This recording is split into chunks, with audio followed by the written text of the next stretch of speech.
नमस्कार दोस्तों, मैं जितेंद्र कुमार विश्वकर्मा स्वागत करता हूं अपने YouTube channel royal computer self help में। दोस्तों, हमेशा की तरह आज भी मैं लेकर आया हूं एमपी ऑनलाइन सीएससी से संबंधित वीडियो।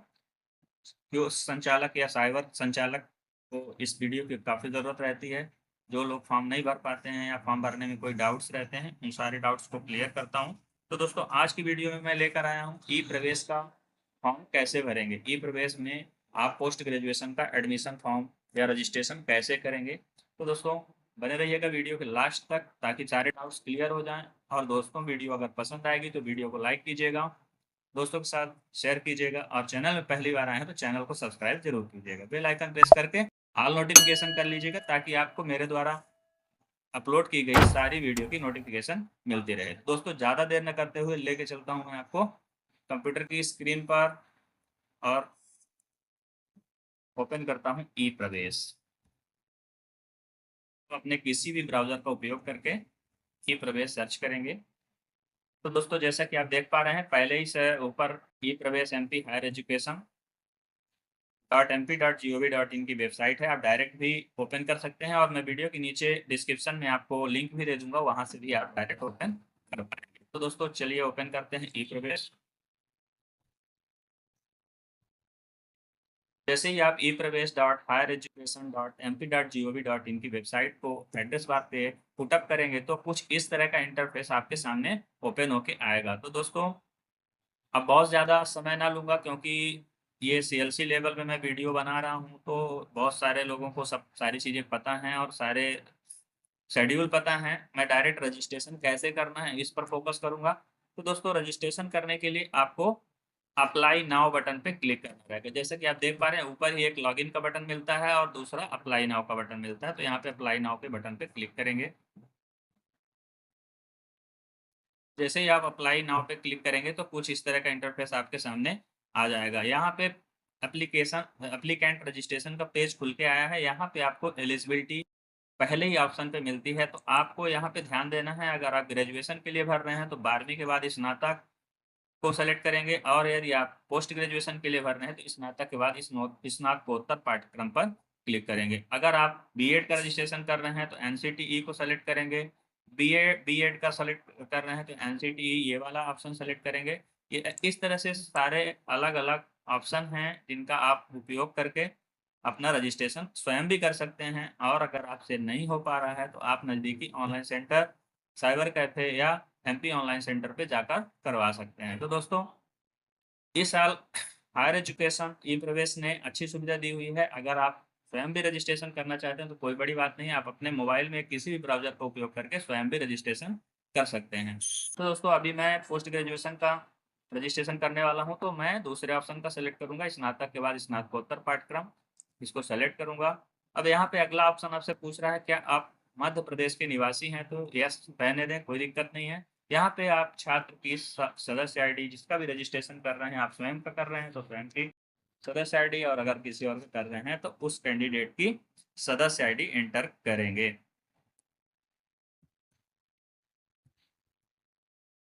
यहाँ पे सदस्य आईडी एंटर करने के बाद आप नेक्स्ट में जाएंगे। यहाँ पे अगर आप मध्य प्रदेश के किसी भी विश्वविद्यालय में आपका एनरोलमेंट है तो आप यस करेंगे। तो स्वाभाविक सी बात है कि होगा ही जनरली।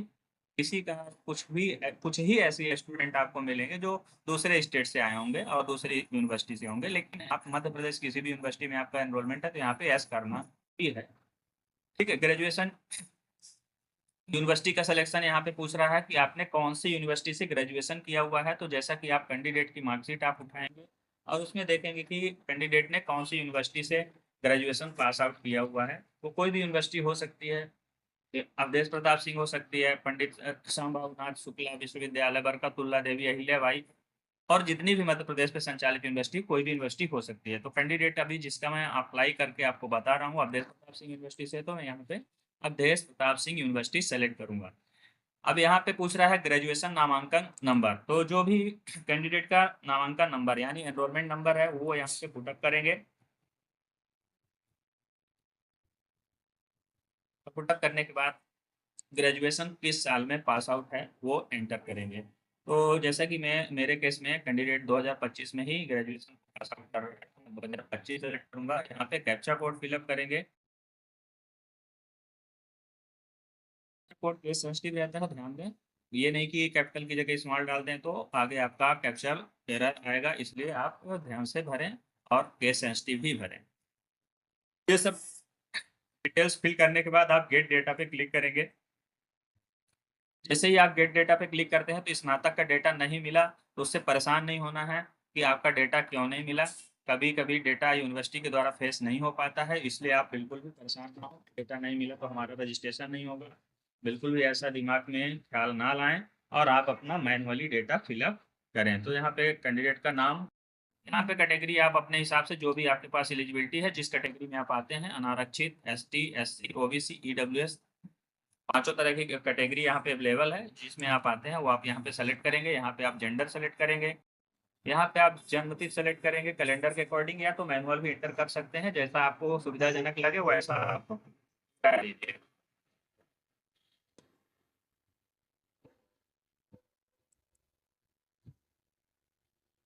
यहाँ पे आप कैंडिडेट की मेल आईडी,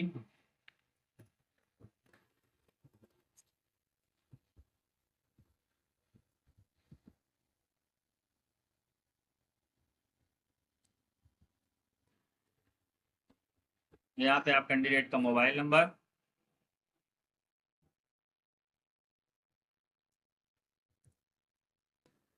एक बार वेरीफाई करने के बाद आप यहाँ पे गेट ओटीपी पे क्लिक करेंगे तो आपके मोबाइल नंबर पर ओटीपी आएगा। 4 अंक का ही ओटीपी जाएगा, ध्यान रखिएगा। यहाँ पे 6 अंक का ओटीपी नहीं जाता है। 4 अंक का ओटीपी आप प्राप्त करने के बाद आप यहाँ पे आपका जैसे ही फिलअप करेंगे तो your registration is successfully completed, और आपके मोबाइल पर एक यूजर आईडी और पासवर्ड सेंड कर दिया जाएगा। व्हाट्सएप में भी जाता है, मैसेज में भी आता है, मेल पे भी जाता है। आपको जो भी पहले प्राप्त हो उसका आप उपयोग करके यहाँ से लॉगिन बटन पे स्टूडेंट का सिलेक्शन करके लॉगिन पर क्लिक करेंगे।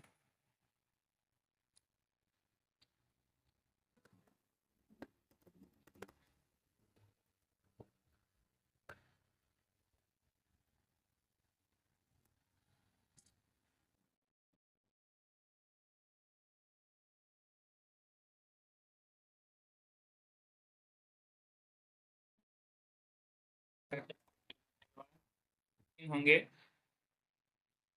तो आपका पंजीकरण अभी तक लॉक नहीं किया गया है, ऐसा मैसेज सबसे ऊपर ही लिख के आएगा और आपकी डिटेल शो करेगी। यहाँ पे जो डिटेल आपने शुरू में फिल करी है वो यहाँ पे दिखेगी और बाकी की डिटेल आपको यहाँ पे फिल करना रहेगा। तो जैसे कि माता का नाम नहीं शो कर रहा है तो हम माता का नाम भर देते हैं।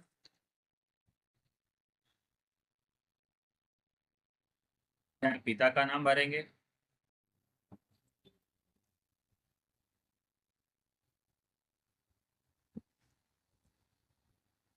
यहाँ जन्म तिथि आपने शुरू में डाली थी वो आपको यहाँ पे दिख रही है। जेंडर आपने शुरू में भरा था वो भी दिख रहा है। यहाँ पे आप अपना धर्म सेलेक्ट करेंगे, जो भी कैंडिडेट होगा उसका धर्म यहाँ पे सेलेक्ट करेंगे, और यहाँ पे आप कैंडिडेट का ब्लड ग्रुप सेलेक्ट करेंगे। जो भी कैंडिडेट का ब्लड ग्रुप होगा वो कैंडिडेट को पता रहता है, उससे आप पूछकर यहाँ पे भर देंगे।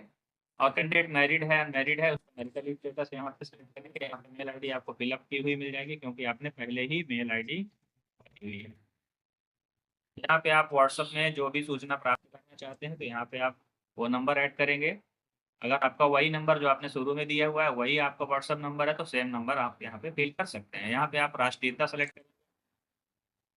इसके बाद आपका आ जाता है पता। तो जो भी कैंडिडेट के आधार कार्ड में पता एंटर किया गया है वो आप यहाँ पे फिलअप करेंगे। राज्य का सिलेक्शन करेंगे, यहाँ जिले का सिलेक्शन करेंगे, यहाँ कौन सा शहर है नजदीकी वो सेलेक्ट करेंगे। यहाँ पे आप कैंडिडेट का पिन कोड, उसके आधार पत्राचार का पता और स्थायी पता दोनों समान है तो इस चेक बॉक्स को चेक करेंगे। जैसे ही चेक करेंगे तो वही पता जो आपने ऊपर फिलअप किया हुआ है वही पता आपका स्थायी पता में भी कॉपी हो जाएगा। इसके बाद अगर आपके पास कोई अल्टरनेट मोबाइल नंबर है तो वो आप यहाँ पे एंटर करेंगे। अगर नहीं अवेलेबल है तो आप नहीं भी करेंगे, कोई मैंडेटरी नहीं है। कोशिश करा करिए कि आप एंटर करें, क्योंकि कभी कभी होता क्या है मोबाइल अगर एक बंद हो गया तो आपको कोई भी सूचना या इंफॉर्मेशन आपके सेकेंडरी नंबर पर पोर्टल के द्वारा दी जाएगी। डिटेल को अच्छी तरह से चेक करने के बाद आप सेव एंड नेक्स्ट पे क्लिक करेंगे।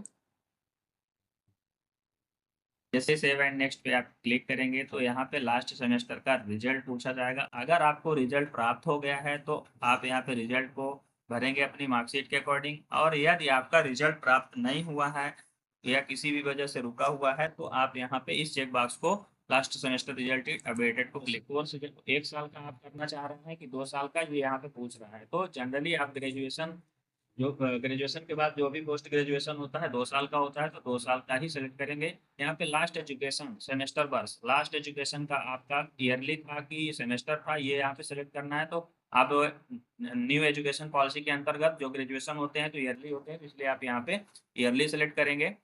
और लास्ट सेमेस्टर रिजल्ट यहाँ पे डालना पड़ेगा जिसमें आपका रिजल्ट जो प्राप्त हो चुका है। तो आप यहाँ सेकेंड ईयर का रिजल्ट आपको प्राप्त हो चुका है तो उसको आप डालिएगा, फाइनल ईयर का नहीं प्राप्त हुआ तो फाइनल ईयर का आप यहाँ पे वैसे भी आप एटेड कर चुके हैं। तो तब आपने सेकेंड ईयर पास आउट किया है वो यहाँ पे सेलेक्ट करेंगे। कौन सी कौन सा कोर्स आपने किया हुआ है ये भी ध्यान देना है, यहाँ पे सेलेक्ट करना है। तो जो आपने कोर्स ग्रेजुएशन में किया हुआ है वो यहाँ पे आप सेलेक्ट करेंगे। यहाँ पे आपका जो लास्ट टाइम पे सेकेंड ईयर का जो परसेंटेज है वो आपको यहाँ पे एंटर करना रहेगा, टोटल प्राप्त। यहाँ पे परसेंटेज सेलेक्ट करने के बाद आप यहाँ पे, जैसा कि इनका रिजल्ट अवेटेड है तो 2 ईयर का मतलब फर्स्ट ईयर और सेकंड ईयर का टोटल प्राप्तांक को जोड़कर यहाँ पे लिखना रहेगा। और यहाँ पे टोटल दोनों वर्ष का पूर्णांक जोड़कर लिखना रहेगा। तो हमने दोनों वर्ष का जोड़कर यहाँ पे लिख लिया है, यहाँ परसेंटेज अपने आप आ जाएगा। इसके बाद सेव एंड नेक्स्ट पे क्लिक करना रहेगा। जैसे सेव एंड नेक्स्ट पे क्लिक करेंगे तो यहाँ पे आपसे अपार आईडी मांगी जाएगी। अपार आईडी आप डिजिटल लॉकर में बना सकते हैं, स्वयं भी बना सकते हैं, और यदि नहीं बना पा रहे हैं तो आप अपना अपार आईडी बनवा भी सकते हैं। और अब इसके बाद आता है रिजर्वेशन डिटेल, मतलब कि आप मध्य प्रदेश के मूल निवासी हैं तो यस करना है, और अगर आप मूल निवासी हैं तो यहाँ पे आपको मूल निवासी का प्रमाण पत्र का जो नंबर होता है वो आपको यहाँ पे एंटर करना रहेगा। यहाँ पे आप अपने निवास प्रमाण पत्र की डेट को सेलेक्ट करेंगे। डेट को आपको निवास प्रमाण पत्र जारी किया गया था, जैसे ही यहाँ पे सेलेक्ट करेंगे तो थोड़ा सा पैचिंग करेगा और आपके निवास का डिटेल यहाँ पे आपके सामने शो कर देगा।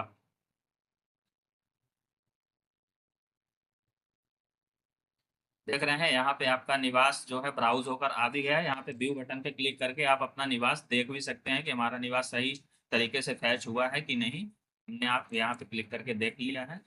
और इसके बाद आगे आप माइनॉरिटी स्टेटस आपको फिल करना है, तो आप माइनॉरिटी स्टेटस में आते हैं तो यस करिएगा। माइनॉरिटी स्टेटस मोमेंडम ज़्यादातर रहते हैं, बाकी सभी विदाउट माइनॉरिटी रहते हैं, तो इसलिए यहाँ पे नो करेंगे। और यहाँ पे अगर आपके पास वोटर आईडी है तो यहाँ पे यस यस करिएगा और अपना वोटर आईडी का क्रमांक यहाँ पे फिल करिएगा। इसके बाद यदि आपके पास बीपीएल कार्ड है तो बीपीएल कार्ड यहाँ पे यस करेंगे, और नहीं है तो नहीं करेंगे।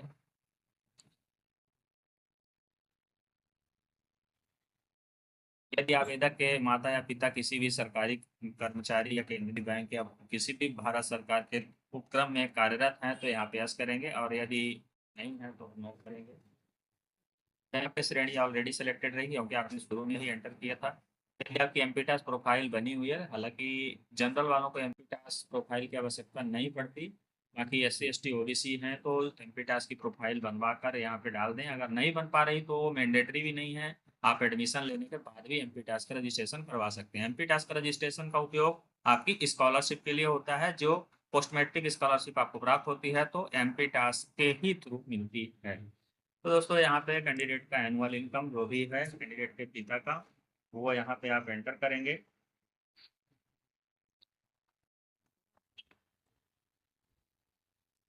इसके बाद जम्मू एंड कश्मीर विस्थापित हैं कि नहीं है ये नो करना है। यहाँ पे दिव्यांग में आते हैं कि नहीं आते हैं, किस संवर्ग में आते हैं किसी संवर्ग में नहीं आते हैं। यहाँ पे एनसीसी आपने किया हुआ है कि आपके पास एनसीसी का सर्टिफिकेट है या नहीं है, नो करना है। यदि है तो हाँ करना है। और यहाँ पे कुछ एडिशनल चीज़ें हैं, इसको आप देख लीजिएगा। बाकी इसमें कोई भी चीज़ लगभग नहीं रहती है कैंडिडेट्स के पास, अगर है तो आप कर सकते हैं। उसके बाद विशेष प्रोत्साहन आउटराइट अगर आपके पास है तो ठीक है, नहीं है तो इसमें किसी को भी सेलेक्ट नहीं करना है। इसके बाद आप वन स्टेप में आते हैं कि नहीं, तो वन स्टेप आपको केवल उनके लिए है जो किसी भी सरकारी स्कूल में या विद्यालय में शिक्षक हैं और गवर्नमेंट टीचर हैं, उनके लिए आप वन स्टेप को यस करेंगे। अगर या वो शिक्षक नहीं है तो आप नो करेंगे। इसके बाद सेव एंड नेक्स्ट पे क्लिक करेंगे। जैसे ही सेव एंड नेक्स्ट पे क्लिक करेंगे रिकॉर्ड अपडेट सक्सेसफुली का मैसेज शो करेगा और पेज आगे बढ़ जाएगा। जैसे ही पेज आगे बढ़ेगा तो यहाँ पे आपको फोटो, सिग्नेचर अपलोड, जो भी डॉक्यूमेंट अपलोड यहाँ पे होगा तो आप यहाँ पे, जैसा कि आप देख पा रहे हैं, फोटो आपको सबसे पहले ही अपलोड करना है। इसका साइज रहेगा 10 KB से लेके 500 के 5000 KB तक। तो आप यहाँ पे अपनी फोटो अपलोड करेंगे। आप मोबाइल के थ्रू भी कर सकते हैं और कंप्यूटर में स्कैन करने के बाद भी कर सकते हैं, जैसा आपको लगे वैसा आप सेलेक्ट कर लीजिए। इसके बाद जैसे देख रहे हैं सेकंड नंबर पे आपका साइन JPG फॉर्मेट पे लगेगा 10 KB से 5000 KB, ये भी आप यहाँ से अपलोड कर सकते हैं। और आगे देख रहे हैं birth certificate, public 10th marksheet. तो यदि आपके पास बर्थ सर्टिफिकेट अवेलेबल है तो आप अपना बर्थ सर्टिफिकेट यहाँ पे अपलोड करें। अगर नहीं अवेलेबल है तो आप 10th की मार्कशीट भी अपलोड कर सकते हैं। तो बिल्कुल आप 10th की मार्कशीट को यहाँ से सेलेक्ट करें और यहाँ पे मार्कशीट नेम वेरिफिकेशन, जो भी नाम के वेरिफिकेशन के लिए जो मार्कशीट आप लगाना चाहते हैं 10वीं 12वीं तो लगा सकते हैं। जनरली आप नाम या जन्मतिथि के वेरिफिकेशन के लिए आप 10th की मार्कशीट का ही उपयोग करें तो ज़्यादा बेहतर रहेगा। लास्ट में एलिजिबिलिटी एग्जाम मार्क सर्टिफिकेट, जो जिस एग्जाम के थ्रू अगर आप 12वीं के बाद ग्रेजुएशन के लिए फॉर्म भर रहे हैं तो 12वीं की मार्कशीट यहाँ पे अपलोड करें। और यदि आप PG पोस्ट ग्रेजुएशन के लिए फॉर्म भर रहे हैं तो आप यहाँ पे ग्रेजुएशन की मार्कशीट अपलोड करें। तो जैसा कि मैं PG के लिए फॉर्म भर रहा हूँ तो मैं यहाँ पे सेकंड ईयर की मार्कशीट को यहाँ पे अपलोड कर रहा हूँ। दोस्तों इसके बाद आप सेव एंड नेक्स्ट पे क्लिक करेंगे। जैसे ही सेव एंड नेक्स्ट पे क्लिक करेंगे तो आपको नेक्स्ट पेज पे रिडायरेक्ट करेगा और कुछ इस तरह का इंटरफेस आपके सामने दिखाई देगा। यहाँ पे आप इन्हें किस कोर्स के लिए सिलेक्शन किया है, ये आपका पहले से ही सिलेक्टेड है। MA सेकंड 2 वर्ष के लिए हमने सेलेक्ट किया है। किस यूनिवर्सिटी से करना चाहते हैं तो हम देश प्रताप सिंह यूनिवर्सिटी से करना चाहते हैं।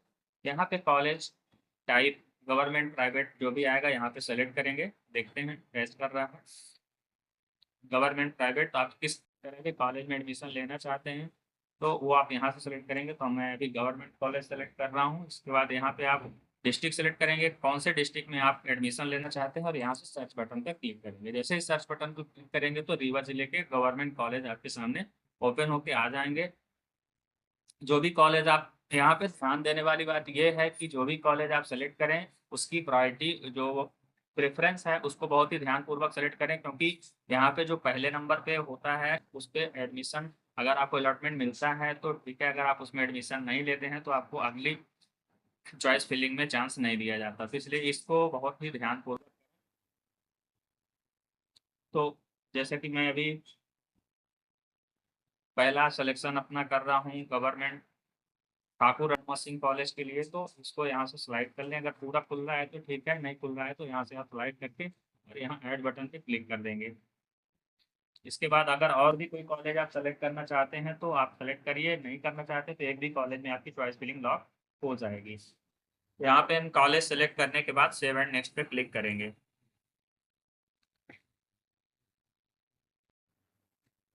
जैसे ही सेव एंड नेक्स्ट पे क्लिक करेंगे तो आपका जो है आवेदन पंजीकरण दिखेगा। यहाँ पे पेमेंट स्टेटस पेंडिंग और हेल्प सेंटर अभी असाइन नहीं किया गया है, सारी चीज़ें यहाँ पे दिखेंगी। आप एक बार अपने फॉर्म को पूरी तरह से चेक कर लें, नाम वेरीफाई कर लें, आपकी फ़ोटो सही तरीके से लगी है, सिग्नेचर सही तरीके से लगी है कि नहीं लगी है। इसके बाद आप, मैंने प्रवेश प्रक्रिया संबंधी सारे नियमों का अध्ययन कर लिया और मुझे उनकी पूरी जानकारी इस घोषणा चेक बॉक्स को चेक करेंगे और जनरेट OTP पे क्लिक करेंगे। जैसे ही जनरेट OTP पे क्लिक करेंगे तो आपके रजिस्टर्ड मोबाइल नंबर पर एक OTP प्राप्त होगा। उस OTP को यहाँ पे एंटर करेंगे और वेरीफाई एंड लॉक पर क्लिक कर देंगे। जैसे ही वेरीफाई एंड लॉक पर क्लिक कर देंगे यहाँ पे आपको 4 ऑप्शन मिलेंगे, credit card, debit card, net banking and UPI। तो इनमें से आप कोई भी एक ऑप्शन का सिलेक्शन करके आप पेमेंट, जैसे कि मैं नेट बैंकिंग का सिलेक्शन कर रहा हूँ और इसमें से पेमेंट करूँगा। इसके बाद आप